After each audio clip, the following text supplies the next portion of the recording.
Hey, it's Chronologically Gaming, the only channel that's perpetually retro because we're playing every video game in order of release, playing every licensed video game and every port of every video game. Welcome everyone to September 1982. We were last playing Sea Dragon, a great game, an excellent game, just the better ones on the TRS-80 and the Apple II. Let's press forward and see our next game. The next release is on MS-DOS or PC-DOS. This is Seawolf. There's not a lot of info for this one, just a few screenshots, so let's just pop in and play Seawolf. This is by international PC owners at sometime in September 1982. Everyone should be familiar with Seawolf. We saw it originally in arcades in March of 1976, and then the sequel in 1978. Since then, it's been a port for Ballyastroarcade in 1981, and then on the Commodore Max machine we saw it, and the VIC-20 in June 1982, and then in August on the Commodore 64. This isn't the same Seawolf. This is a totally different one. They have Sea-Wolf, or even just altogether Seawolf. The object of the game is to sink the enemy invasion fleet, and it consists of that. PT boats and submarines. Your torpedo sight is located at the bottom of the screen. To move the sight, press the left arrow, right arrow, and up to fire to that position. Oh, I'm sorry, F10 to fire to that position. So it's all on the keyboard. Everyone ready? Hit return and go. All right, ready? Does it feel like we're playing Seawolf? Not really. It feels like I'm playing an ASCII demo that someone put in a long time ago. Are we even going to make... Nope, not even going to make that one. Seawolf, we saw, it even predates Space Invaders. Like the famous fixed shooter moving left, right, and fire. This came out first because it's essentially a shooting gallery game. And shooting galleries have been with us for a long time. And this is bare bones. This is like moving left, right, and fire with as little happening as possible on the screen. So this is it. This is what Seawolf is. Can we get the PT? Oh, it looked like it went through it. And all you do is you rack up your points. You have a certain amount of time at the top of the screen. It is super simplified. It doesn't even comprehend like you consider it a game, because if you were here at the very beginning, the very first MS-DOS game we played that came packaged with MS-DOS was a game called Donkey. Donkey was even more rudimentary than this. So just keep it in perspective. It is September 1982, and if you're playing on your IBM PC, this would be kind of a typical game you would be seeing. I know, shouldn't they just do something else with the characters besides this? Yeah, this feels like I'm playing an actual shooting gallery. It's not even doing what Seawolf is supposed to do. It's having the torpedoes fade off in the distance. That was the cool thing of Seawolf. This one doesn't have that at all. It feels like a straight-up shooting gallery. So of all the games you could be playing on a home computer, it's way, way down there. It's keyboard-controlled only. When you move left and right, it just drags until you decide to push the other direction. So you even have less control. I was doing my best, but I really can't do it justice. Yes, Manly says it's below Smurfiness for 1.5, a half-star rating I see in the chat, and Jimmy saying 1. I gotta give it a 1 star. It is right there on the broken range. It does qualify as a game, though. Like, it is functioning as a game. You are able to move around, but I mean, just barely. It's just the bare minimum of what a video game would be at this time. Yes, 1 star, low rating. We're off to a great start tonight. Let's see what our next release is. This is Shooting Arcade for the Atari home computer.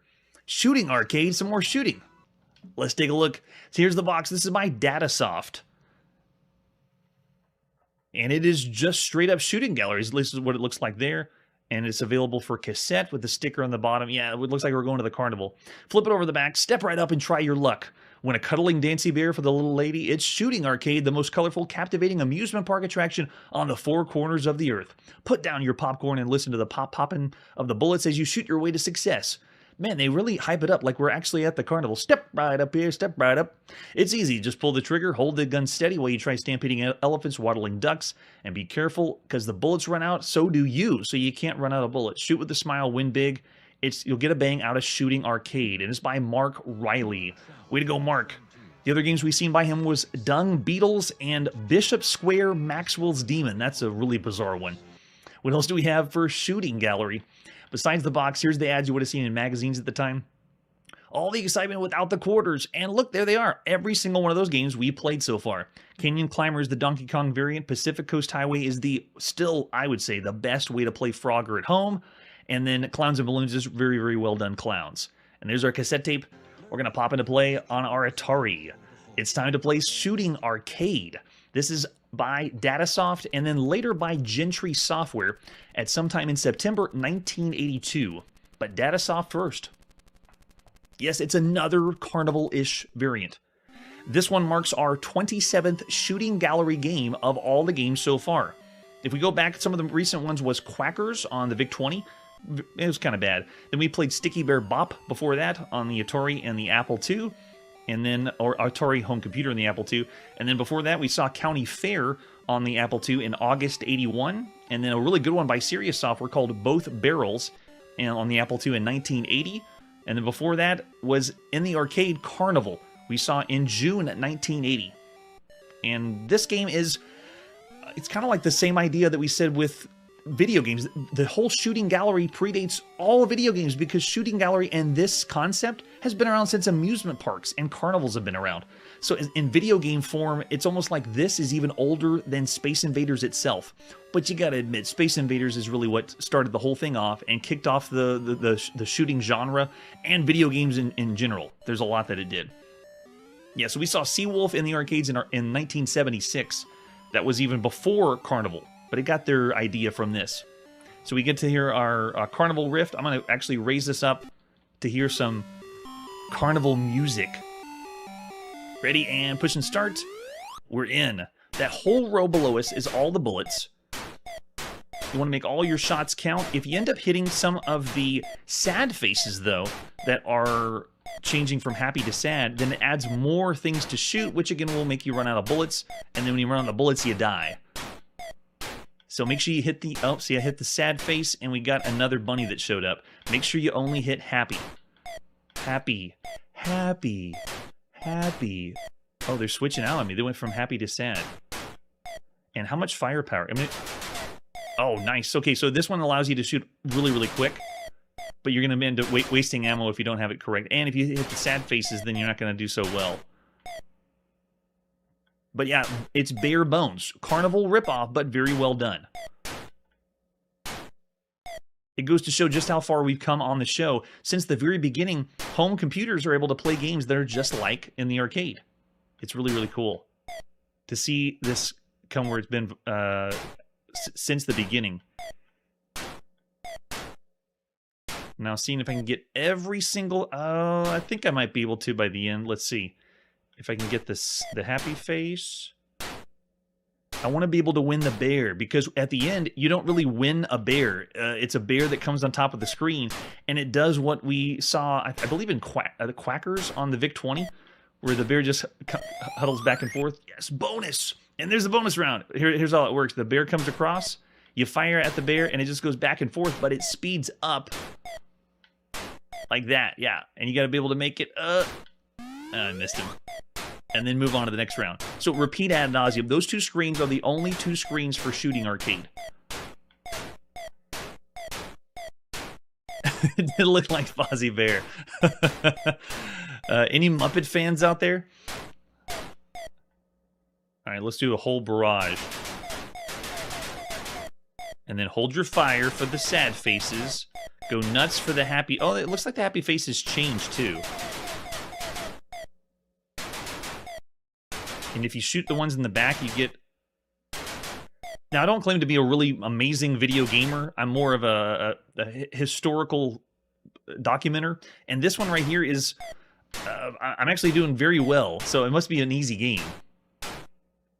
You're just supposed to time your shots, and then put... Yeah, very simple.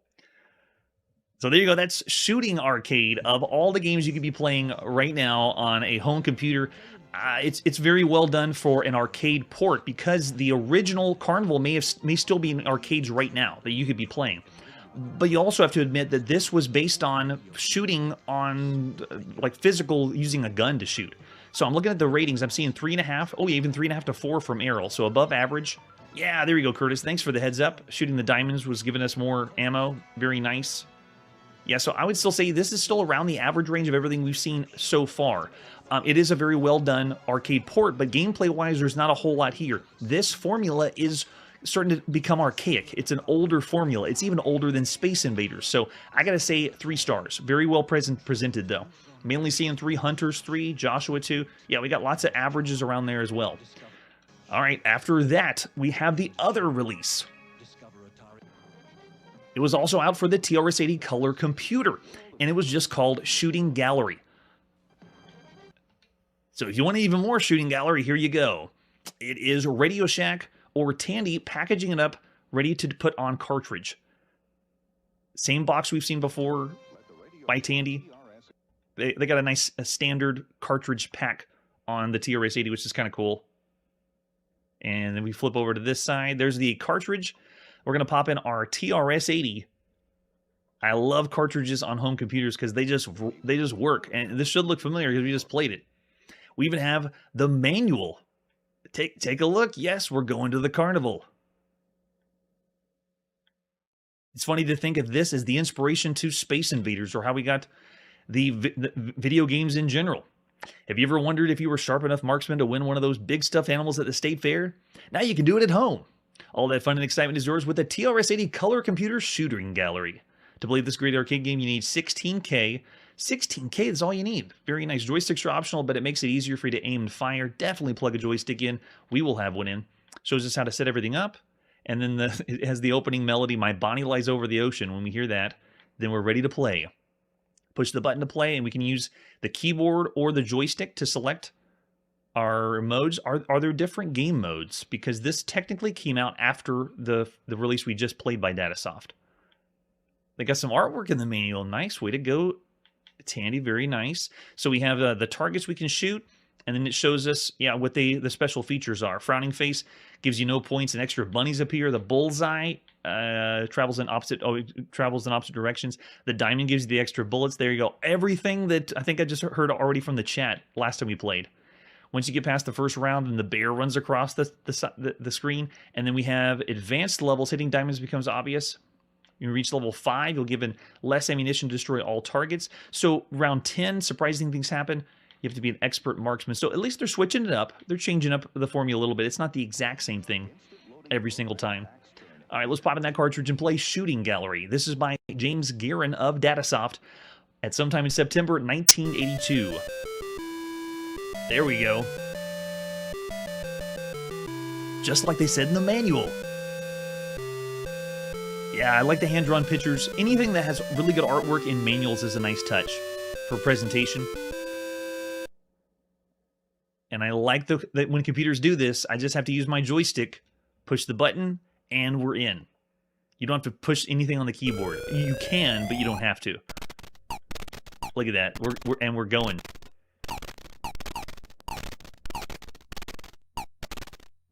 The port is very, very well done. There was another one that a port was done really well, and I think it was Datasoft too.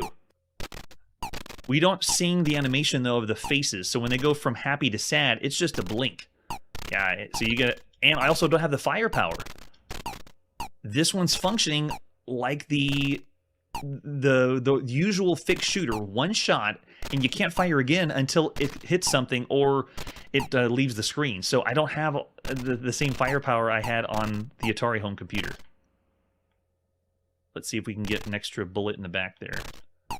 Or hit another. There we go. So if you had to split hairs to say which port is the better port, the Atari port is better, but just barely. You can still say they did a lot of work to make this function and play so well on the color computer. Oh, don't hit those sad faces. The bunnies come back.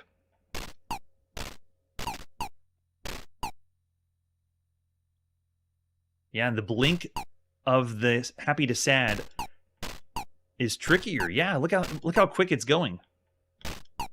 I don't know when it's going to switch to the happy. And look at that. It switched from happy right back to sad. It did it again. It's doing it really fast. A little unfair there. Yep, and then game over because we ran out of bullets. So it plays slightly different, but I mean, it's not necessarily a totally bad thing. Yeah, 800 was better, but just by a smidge. So it looks like we won't see Fozzie Bear this time, or winning the Bear prize. You essentially just shoot them back and forth. So I'll say still around average of all the games so far you can be playing on a home computer. It's amazing to think, though, that if we just went back 1 year, these games would be considered even closer to arcade, and I'd be rating them higher. It's amazing. Yes. Yes, it is, Curtis, definitely. So there you go. That's Shooting Arcade and Shooting Gallery. Of all the games we've seen so far, the Shooting Gallery game, we owe a lot to that because it's inspired Space Invaders and then how we got to where we are with all the shooters now. Yeah, I see Lenouille Sonskin Wild is saying less than average, yeah. And yeah, Carnival, the arcade one is still... there's actually some other Shooting Gallery games we played that are better than this one. So that's why I wouldn't say it's even higher than average. All right, let's press forward and see our next game after this. What are you watching, Smurf? Oh, playing Smurf. Oh, playing Smurf, sorry. Now catches the Smurfette. Oh, he does. He's got a rescuer. They're showing the ColecoVision one. Talk, Dad. Oh, Smurf Talk, got it.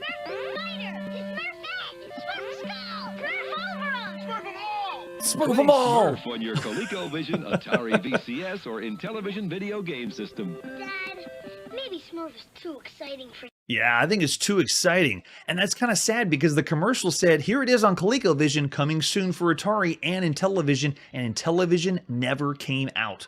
The only one we're going to see later is the Atari version. This is Smurf, Rescue in Gargamel's Castle for the ColecoVision, the very first time we've ever seen Smurf as any video game. I don't talking anywhere, not even handhelds. Here's the box for Smurf. Oh, we're going to have a crazy Smurfing time here. It's our quality video game, and this is one of the first times ColecoVision has a game that's not ported directly from the arcade. This is ColecoVision's 5th game that we've played here on the show, and this one, I guess they're taking a chance to do a licensed title and play a Smurf video game. Let's flip it over in the back. They give an example of the screenshot, and you gotta have the screenshot. It shows how far they've come on consoles. You control Smurf. He's off on an action-packed rescue mission. Gargamel's captured Smurfette. Look at all the trademarks. Smurf, Gargamel, Smurfette. Taking her to his castle and imprisoned her. You'll direct Smurf through his dangerous woods, fields, and caverns on his way to her. Smurf them all! Smurf them all! And you have to go... So you go rescue a princess, but in a different way. We have some more artwork for Smurf. Licensed video games. Who knew? So here's the back of the European box, and Strumpf, I'm sure I'm not pronouncing that correctly. We're going to see that name quite a bit because Smurf is really popular in Europe. And that name is going to come up later when we play other licensed games that are done as Smurfs. And then there it is in Europe, the front of the box with the 2 different versions. And then actually this one, I believe, was this one is the European one because it's CBS. This one may have been just for France because the translation. But notice they changed the artwork up in Europe. He's looking at the castle, and there's Smurfette. You have to go rescue her. And you flip it on the back, and it has the different languages with a picture of the ColecoVision joystick. And there it is, a reminder that we're playing this on the ColecoVision controller. There is no overlay, but we still have the keypad with all those numbers and that very, very stubbly-looking joystick. That's how we're going to play some Smurf. That's the cartridge we're going to pop in. Our ColecoVision. Oh, that's with the original one. Yeah, that makes sense. So that's would be why it's so popular over in Europe. Very nice. Yeah, so there's the cartridge in Europe by CBS Electronics with an example of the screenshot. Whoa, amazing. How do we play Smurf? So this says 1 or 2 players. That means you're going to be taking turns. You don't get to play both Smurfs at the same time, even though it shows multiple Smurfs right here with 4 different skill levels. Oh, man. Now, growing up, I wasn't even allowed to watch the Smurf show because it had magic and witchcraft. So I wasn't even familiar. I have no nostalgia for Smurfs whatsoever. I'm going into this as just a video gamer. So if anyone is a Smurf fan out there, I'm just going to be taking a look at this game based on just the video game merits alone in gameplay. So you got to rescue the captured Smurfette, and will we save the day? Yes, of course we will. So this is how we set everything up. How are they plugging this in? Is that through RF again for the ColecoVision? Make sure the system's powered off, put the cartridge in, and then turn it on. It's a video game console. Hopefully you figured it out by now. There's our controller on the ColecoVision. And as usual, all the ColecoVision games start with a boot up showing you what game options you want. And then that's where you use the keypad, selecting what kind of game you want to play. So we have the control stick. We can run, moving left and right. We can duck, and we can jump, moving the control stick up. Yikes. And if you push it up immediately after jumping, you can make Smurf make a large jump forward. If you wait a little bit longer, he makes a small jump forward. If he jumps while running, it makes a small jump, but don't wait too long or he will jump in place. So if you're playing a two-player game, you take turns. The choice is yours. You have game options 1 through 5 are easy versions, and then especially designed for beginners and young children, and that's most likely young kids are going to be playing. No attacking creatures. You don't have to worry about keeping Smurf's energy level up. Smurfette's been captured. Yes, we know. Go to the right, far away to the right, and that's how we can get to the castle. Move the Smurf through fields, woods, caverns to get to the spooky castle. We got hawks, spiders, and bats. Man, video games from the very beginning have always had birds, spiders, and bats in our way, and they're already annoying. It didn't take long. You have the ups and downs of the journey, making your way past sorts of dangers, fences, bluffs. The Smurfs aren't very reliable. They can go down just touching the grass, so you got to make sure you jump over things. I didn't know they were that flimsy. Remember, if Smurf falls down after jumping or is knocked down by an attacking creature, they are eliminated, and another Smurf has to rescue Smurfette. We're going to be killing lots of Smurfs today. In the fields, there's dangers everywhere, so they even switch up the kind of scenery you're going to be seeing. Keep the Smurfs' energy up, because the Smurfs die if they just sit around too long. And the energy bar is reminiscent of a few games we've seen in the arcades where you have to like collect fruit, but you don't do that here. It's just keep going. That's your timer before you run out. And when you reach Gargamel's castle, it has spiders lurking there. And the game ends whenever all the Smurfs have fallen, or because it's going to repeat. After you rescue Smurfette, it just goes back to the beginning and increases the difficulty. And there's our score table, jumping over fences and spiky grass, stalagmites. Everything you jump over gives you points, because you still got to have points. It's not just about rescuing Smurfette. And as usual, ColecoVision says, the instruction booklet provides basic information you need for playing Smurf, but that's only the beginning. You'll find this cartridge is full of special features to make Smurf rescue in Gargamel's castle exciting every time you play. Every time? We'll see about that. All right, let's pop in and play Smurf. This is by Coleco Industries, published by Coleco at sometime in September 1982. Yay, we're in! It's a Smurf game. All right, so I'm going to go ahead and use my ColecoVision controller and select, I'm going to start with Skill 1, 1 player. So the very, very easy one, easy mode. Here we go. Oh man, music? It's a bop. And you have sound effects for walking. Whoa. All right, I'm already going to tell you. I'm going to lower it a little bit. It's a loud smurfing time. There, that should be better. Right off the bat, this looks really good. I'm speaking from all the games we played on home consoles. If you had an Atari right now and your friend had a ColecoVision, this screen, having the Smurf walk out of the house like this, looks amazing. And even Pitfall, when you think of the Pitfall game, this large character is so cool. And you see what happens whenever you just hang around, you die. Yeah, the graphics are amazing. But here's what's bizarre. You don't use a button to jump. I'm trying the side buttons on the ColecoVision controller and it doesn't work. You got to use up. And if you don't use up, you just run to the fence and die. Whoa, man, the sound effects are so good. And then now we made it to the meadow. Work our way to the top. So you're using the joystick only. That means the buttons don't even do anything. Now I'm going to try my double jump. Whoa, nice. So you can do that. Let me see if I can do that to get over the grass. Whoa.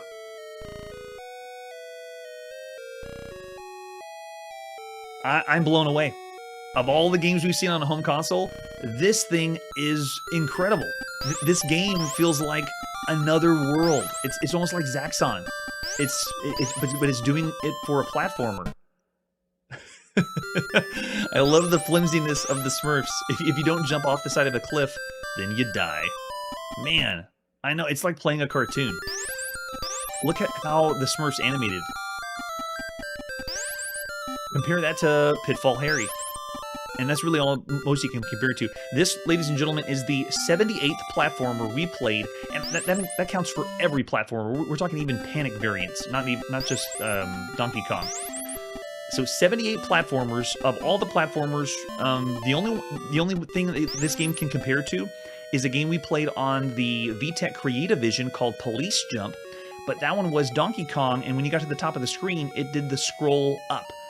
The only other game you can compare this to is Pitfall, of all those 78 platformers. Oh, here we made it. Oh, you gotta do a perfect double jump, I bet. Yep, and we died. All right, let's crank up the difficulty. Let's go ahead and hit star or asterisk, and let's go ahead and try skill level 3. So we'll do that for still 1 player. So now we should have, yeah, we got bats now. And that means we gotta make sure we use our duck. So cool. So that's what makes this game so amazing. There's only 2 other games that can come close to it, but even Police Jump, it wasn't scrolling to the left and right. It was only scrolling up for the different levels like Donkey Kong. Wow, music, it's too cool. Oh, I was supposed to do a double jump. I like how it's also changing the level up. You're not doing the exact same screen every time. Yep, do the duck. Very nice. Oh, if you don't land on the points, you don't get them? That stinks. I'm actually not looking up at the score when I say that. Man, gameplay-wise, though, wow. It's so good. Just because it's experience you don't see very often. It's also doing something that Pitfall does not do, and that is, we talked about viewing video games. Pitfall, when you go screen to screen, it does flip screen view. So it just swaps to the next screen. This is the very first platformer that's doing flip scrolling. When it flips to the next screen, it actually scrolls a little bit, and you notice that we can't go... We can. It'll let us go back and forth, but every time we go to the next screen, it doesn't blink to the next screen like it does at Adventure and most of the other games on consoles. It's doing a little scroll revealing the screen, which is... again, presentation-wise, it's a step above. As I'm just killing Smurfs. I told you we'd be killing a lot of Smurfs as I'm trying to talk about video games. Man. Oh, and then we already had a game over. All right, we'll go back to the beginning. Let's go ahead and crank it up. We're ready. Level 4. We need to rescue Smurfette. And possibly do the secret bug. I don't know if it'll work or not. All right, so if we do level 4, that'll be there. So still 1 player. This is the hardest difficulty Smurf ever. So if you think of that competition and what else is out there, this is why this game is one of the best games you could play for any home console. Yeah, I've got to watch out for the bats. Man, those bats suck. They move around randomly too. You got to be ready. And the up as jump, they shouldn't have done that. They should have used the buttons on the side of the ColecoVision joystick. Up as jump has never been good. We've seen that with a few other computers in Europe, but man. Yeah, this one's like the max level hard. Notice that the bat stays around too. You gotta be able to duck, and you have to be able to get out of the way. The game is also doing what Pitfall did in offering checkpoints, so you don't start all the way at the very beginning whenever you die. Well, I am, because I'm just playing level 4. We're doing it again. Come on, level 4. So pushed it again. The tricky part, though, is the up on the joystick. Because it doesn't recognize diagonal movement, you have to be moving and make sure your joystick goes completely up for the jump. But you want to make it, whenever you're approaching the fence, you want to do that diagonal, but it's just not going to respond. So that's kind of a fault, and it should have been assigned to a button like they did with Pitfall. But I mean, the gripes are so meaningless because of how cool the presentation of the game is. Alright, is that gonna... Okay, we made it. It's a beautiful meadow with bats. Why are there's bats in every level? Alright, we only lost 1 life so far. Let's see if we can make ourselves... Oh, yes, right, we gotta do the double jump. We'll wait for the bat to go over and go. Ooh, you gotta be really quick. We're gonna have too many flippin' Smurfs. Too many Smurfing Smurfs are dying. And just remember, when you use the joystick, go completely up on the joystick. I'm kind of getting the pattern of the bat, though. But this experience is still so rare. Oh, you gotta do the double, not the single. Don't go back over the cliff either, because you will die. Yes, so Joshua's already thrown out 5 out of 5. Yeah, does the controller really keep it? Well, at this point, we've already played a few games that use the up as jump, because the platform genre, or even Donkey Kong, running around and jumping, is still really fresh. All right, I'm going to do it again, level 4. Yes, grass kills you. Something's up with games that originated from Europe, and I'm not saying this was developed in Europe, but whenever you play games from Europe on micros, water droplets kill you, grass kills you. We just need different things to kill us. All right, here we go. We're going to double jump it and make it. Double jump and go. Yes. And then up on the grass. Yes. Okay, wait for the bat. Don't try that double jump yet, or we won't do it. No! The bat comes straight down. And notice when we do the checkpoint, they have changed the landscape, so you don't go back on the same level. Oh, man, I forgot to do the double jump. Okay, let's try it again. I still feel like I'm the one making the mistake whenever I play. All right, we barely made it through there. Such a treacherous, dangerous game. All right, I think we got it. There we go. Now do a double jump before another bat shows up.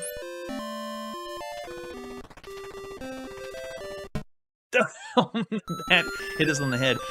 This means whenever you do, when you mess up, you realize that you have to go, oh gosh, you have to change your strategy, because the level's going to change. Tricky. And the grass, if you don't do the joystick up. But I still got to say, I would play and want to get the controls down. I would want to keep going. So I know I'm complaining about this, but at this point, this still is fantastic. I don't even care about Smurfs. I love that you're able to go from one screen left to right, and it just reminds me of moving forward in video games. This is doing something new. The only thing I would say that is minimal too is the screens, because the world that we're traveling here is small. This is only 13 screens that we're going from left to right. It doesn't feel like a larger world like Pitfall. Pitfall was 255 screens, so it's smaller in scope than that. But it's doing the flip scroll from one screen to the other to make it appear like it's something more special than Pitfall. Yeah. Yeah, maybe 5, definitely 5 if you were 8 years old in 1982. Yeah, I love that, Charlie.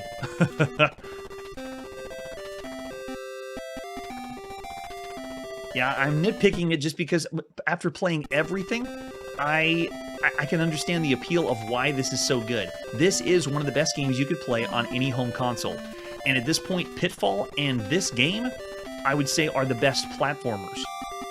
There's some really good ones out there, Donkey Kong Jr. in the arcade, and another really top-tier platformers, but because this one makes it feel like you're playing something larger than on one screen, how they combine them, it's so cool. And it's amazing they did this with Smurf, of all things. Yeah, I'm getting the hang of it. It's just tricky to remember what to do. Yes, let's go, let's go. And like I said, I don't really care about Smurfs, but I want to keep playing this to see what happens. Oh, but don't do the double jump in the grass. And don't do the single jump either. Oh man. Oh, Miner 2049er, that's a good point. That's another really top-tier platformer. Because, but that one isn't going from like world to world, but it is changing up how it plays. Every level is a different experience. The cannon level, the elevator, Miner 2049er had that one. Yeah. And yes, I could say Pitfall is better. So while this one has some things that are doing better than Pitfall, I would have to agree I'd rather play Pitfall. It's a larger world to explore. The mechanic of going to find treasure is great. Yeah. Oh, Smurfs was better than Miner. I love it. So in the chat, we're already talking about which platformer would be better than, this or Miner 2049er. But we only do the rating based on the consoles. So since Miner is only on computers, it wouldn't necessarily be in the running for our rating for today. Yeah, so I'm not going to say it's as good as Pitfall, so I'm going to have to go 4.5 of all the games you can be playing right now. It's still one of the best on home console, but it's not up there with the same level as Pitfall. But, I mean, it's so tight, though. At least as far as games go, just to say it's not as good as Pitfall and bring it down 4.5 just seems... It seems like it still could be 5. Man. Yeah, let's see if we can go... We already went to the castle before. I'll end up my run, and then I'll do level 1. Because the level 1, there's no enemies coming after you, and there's no rush.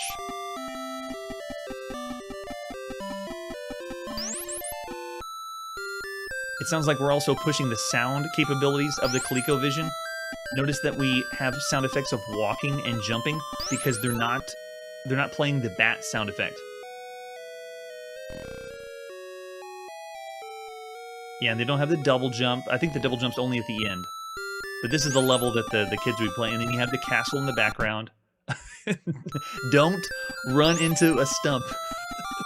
But that's only because I move the joystick diagonally. It's that the jump in Pitfall is superior. Wow. That's true, it was, but it's not yet. There is no minor 2049er yet. As of right now, September 1982, the only competition that this has is Pitfall. At least platformers that are doing this. And then we also had, oh, here, let me see if I can do this double jump and make it jump, jump. Oh, you hit the edge and you go down? Okay, we'll try it again. Let's see if the glitch works. It does work! That's gotta be... Is it a normal glitch or were they planning that? Wow, so you gotta get the right spot. Let's see if it's right here then. Alright, and do it again. We did it! Yes! We rescued Smurfette! And then they go back to the beginning. It should raise the level to level 2. So now here we are in level 2. And you repeat and try to get the higher score.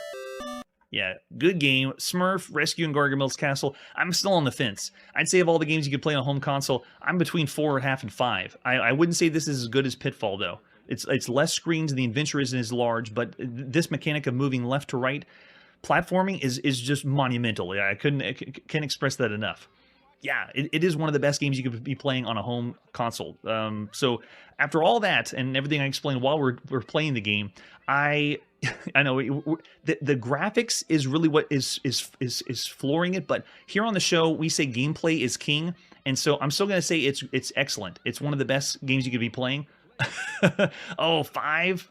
Yeah, I know. I'm in between. Yeah, I'm still gonna say 5 because while I would say Pitfall is better, this is still excellent. This is a must-have video game right now of everything on a home console. Some are saying 4. Oh yeah, Curtis saying 4.5 at most. No, I enjoy the gameplay and how well it's fun to jump, like platforming. It's more in tune to like jumping over gaps and things like that. It's great. Oh yeah, 555. But I'm right on the fence between the two. Man, oh man, what a game. Lots of fun for the home console. Let's see what our next game is.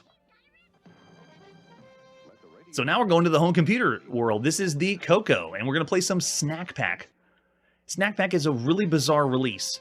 All we have is an ad that was in, I believe, Rainbow Magazine from Tom Mix Software. So this one is originally released as Pack-Tack in September 1981, and then we had a different version 2 that came out at some time, but it never was official.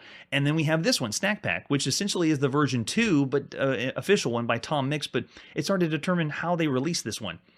And then later we're going to see Pack-Tack 2 at some time later on. So there it is, Snack Pack. The best Pac-Man yet is what they say here. Let's pop in and play Snack Pack by Larry Bank of Tom Mix Software at sometime in September 1982. That's right, just like the pudding, right? So this one is machine language to get us to go in. Make sure I spell it right. Snack Pack. Oh, yeah, I think I got it first try. Let's go. After playing Smurf, though, man, I want to go back and play Smurf on my buddy's ColecoVision. All right, so we booted it up, but it doesn't really load. It just goes to this white screen. And so let's try a few normal keys. Oh, it doesn't work. Okay, well, let's pretend it's 1982. What would I do if it's 1982 and the game does this? Let's push a button. Okay, the button worked. We got a black screen. Now what do we do? Let's try 1 for 1 player. It worked! We're in. Here's Snack Pack. It is Pac-Man. It's like an upgraded version of Pac-Tac that we've already played. It actually resembles Pac-Man, too. Let's go ahead and pick up our power pellet. Oh, and they turn to sad faces. Cool sound effect. The power pellet doesn't last too long, though. I'm going to have to save it till the end. Let's see what kind of AI... Oh, they're going right at me. They gave us a few more power pellets. But yeah, it's Pac-Man. This is the 107th Pac-Man game we played here on Chronologically Gaming. 107 Pac-Mans and going. And this one is actually I'm on the fence about this one. It's like average, but possibly sub-average.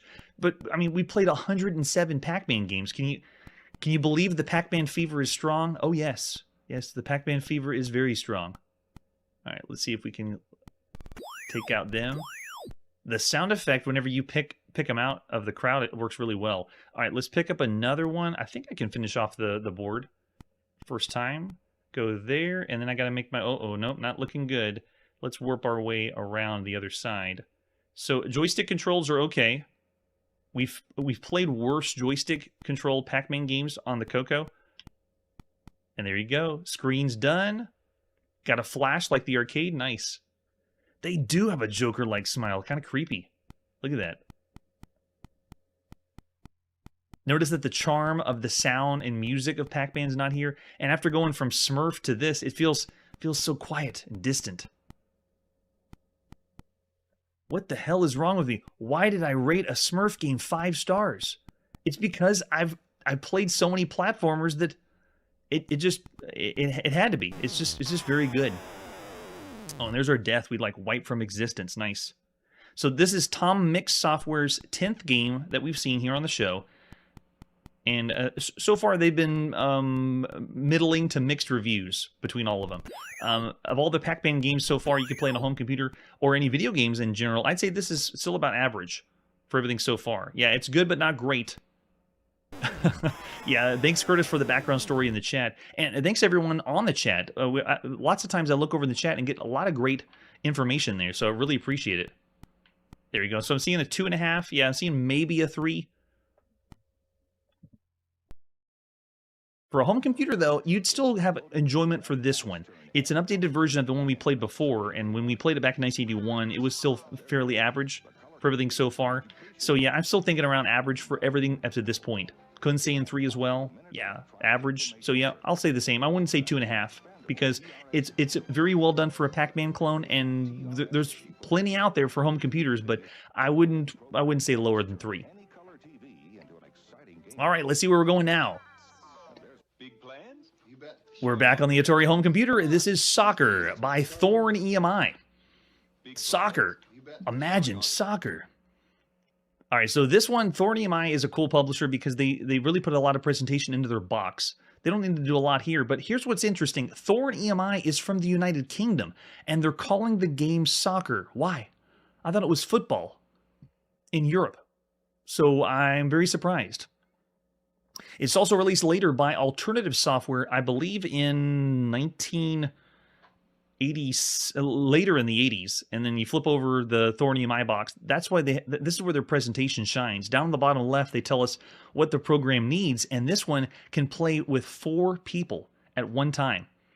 The most exciting computerized soccer game ever. Starting from a kickoff, you receive the ball and move it down into your opponent's half. Possession and ball control are both required in this test of skill. Very, very nice. So you can play multi-skill levels, play against a friend, play against the computer, team up with your friend, and challenge the computer. There's over 200 game variations because it has 4 players. And then this was the back of the Alternative Software box. It's the same game, just repackaged. And then there's the ad you would have seen in magazines. The most exciting computerized soccer game ever. And it is available on cartridge, but that's not all. It's available on lots of different ones. I know, right? Soccer. This one is the... this one's the 17th soccer video game we've played on the show. And there's been quite a bit on home computers. So here's the manual for how to play the game. They're going to give us instructions of, yeah, it's what in the world? Yeah, it has soccer instead of football. And it's from the United Kingdom. It's a ball game with long history and origins in English village greens of the Middle Ages. They even give us history. All right. Have a good game, it says, but read the full instructions. Shows us how to connect in, get the cartridge to pop in and play. It has 22 players on the screen, 11 on each side. The pitch covering 3 screens. You can see all 3 screens at once. It would look like this because the screen is going to be scrolling. Ooh, ah. You should be oohing and ahhing. We have a black team and the white team. You select which team you want. On the beginning, you can have all 4 joysticks plugged in and then determine which teams you want to play on. Wow, that's amazing. We have team 1 or 2 computer teams if you want to, time limit games or skill level games, depending on if you do computer controlled or not. They have different checks and elements in the game, like the 1 player versus computer. And then 2 players, you can see the different matchups. You can do 2 on each side or 2 computers on, turn them on and off. So cool. Wow, amazing options for a soccer game. I can't believe it. Look at that. All that to explain all the different ways you can play the game. It shows the rules of soccer, and then the whistle blows, starts the game. You use the red button because we have our Atari VCS joystick plugged in. And then you use the red button and the joystick, and you can select the players. So you actually are controlling whichever player you would want. Once you take possession of the ball, you direct it, run over it, and then you use the button to pass and shoot it. So it's the same button. Pass, you have to aim to a player for them to get the ball. And if the ball's out of play, you can kick the ball out of the pitch, bring it back in, and then the time limit is reached when the whistle blows, and you can start a new game. And then it shows us how to pass the ball, and then this is like a reference card at the end of the manual. Wow, I'm blown away. So this one's available on cart, disc, and tape. We're going to pop in that tape, and then Alternative Software's release was in 1987. So this one is a game for the ages. It stood the test of time all the way up to 87 because it was still a very good soccer game then. Let's pop in the cartridge and play Soccer. This is by Brian Belson, first published by Thorn EMI, later by Sparklers and Alternative Software, at sometime in September 1982. So 4-player games where you can play 4 players at the same time. This is the 43rd video game that you could play 4 people all simultaneously. But majority of those are in the arcade, like 4 players at the same time. This is the 21st 4-player at the same time game you could play at home. That's home computers and consoles. And as far as the stuff at home, most of those are on consoles. If you want to talk about home computers, the only game is here on the Atari home computer that has the 4 ports in front. Everything so far, if you want to count like Olympic decathlon, you could play 4 at a time, but you still have alternate play. Here with soccer, the Atari is where it's at to play 4 players simultaneously for video games. So on the Atari, this is the 9th 4-player simultaneous video game so far. The very first one we ever saw on the Atari was Basketball by Alan Miller in 1979. And then this one for soccer, there's already a few ones out there. Soccer by Gamma Software in August 1982 has 4-player soccer in it. And there's also Indoor Soccer on the TI-99, but that's not 4 players. And this is Thorn EMI's 9th video game that we've seen. And a lot of the games they have are done very well. All right, so here we go. This is Team 2, and you can see I can switch up how I want the joysticks to play, and I want a computer team as Team 2 on, and then I can set the skill level. So I'm going to just do bare bones level 1 and me playing, just so you know. So there's no other people to play, but you have the option to do 4 players simultaneous. Here we go. Pushing the joystick button, and we're in. We're playing. So this is soccer.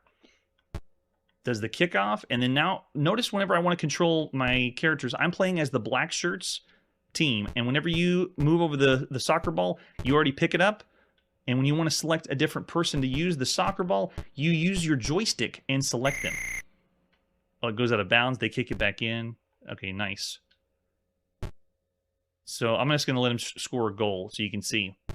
They're so small to see on the screen, but this is a feat to behold. This is them playing a soccer game with almost the full team for the first time. And watch what happens when we scroll. The screen moves to the other side. It's the full pitch of soccer. And then deciding who you want to play as.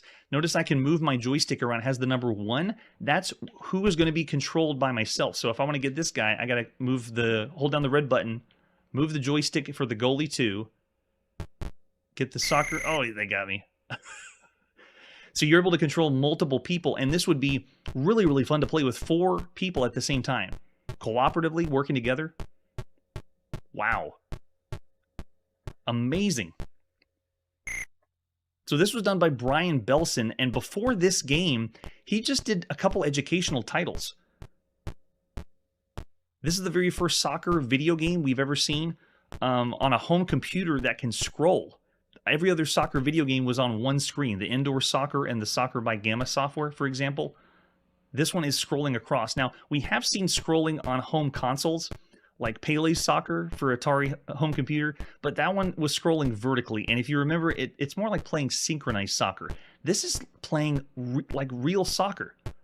Look how small the little characters are running around the field. All right, let's see if we can make a goal on the computer. No, they stole it from me. Get it back. Oh my gosh, if I hit... if you hit the game select, I accidentally pushed the game select and it reset or went back to the title screen. Yikes. So yeah, don't push the select on your Atari home computer or the whole thing's over. Make sure all your friends back away, hold your joysticks only. I wonder what happens if you push option. Because everything's right here to control. All right, so let's do this. Let's turn on... I want to do a higher skill level computer. They can do level 4. Here we go. Yeah, this is extremely impressive for all the video games we've seen so far. Thornium Eye, again, does something that I was amazed, very amazed. Yeah, there's a higher level computer for you right there. This is so good. So even if you don't like sports, you got to admit it's very impressive that they accomplished this.